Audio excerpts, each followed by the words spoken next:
Alright, schmack-a-magob, it's Dr. Discontent. No, seriously. Today I need to talk for about, 3 minutes, stream of consciousness, on the topic of is there in truth no beauty? Directed by Ralph Senensky, written by Jean Lisette Aroeste, not a pseudonym. Is there in truth no beauty? Ah, man, this is... I would call this a terrible episode. I think a lot of other people seem to agree. I mean, I can't necessarily...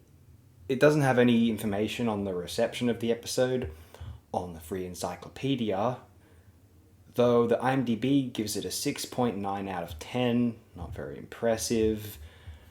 Lousy production, kind of shitty script. Again, season 3 suffers from, in a lot of episodes, even the main cast, you get the impression that they're not having it, that they're just sort of going through the motions. They think it's a shit script, they're not motivated. I don't blame them too much, to be honest.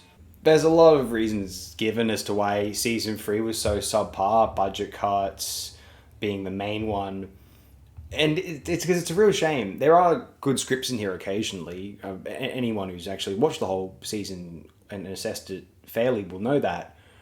But the sad thing is, it's... God, like... I remember...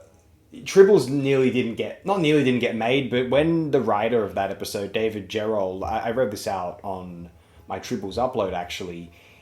Initially, Gene L. Coon's response to the Tribbles script was... I don't know if we can do that. Like, it's a fine script, but we're going to have to make all these little individual tribbles. They weren't called tribbles at the time, I don't think, in that initial script. I think they're called fuzzies.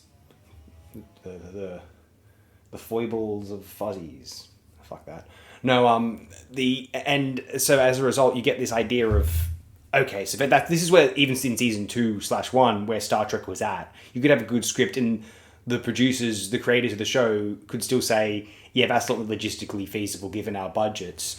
That's why Philip Hinchcliffe was a very smart producer on classic Doctor Who, for example, is because before picking or recommending what the writers should compose scripts about, he would ask the production department, so what can you guys actually pull off? And they said, well, we can do Jungle's pretty good. And he said, all right.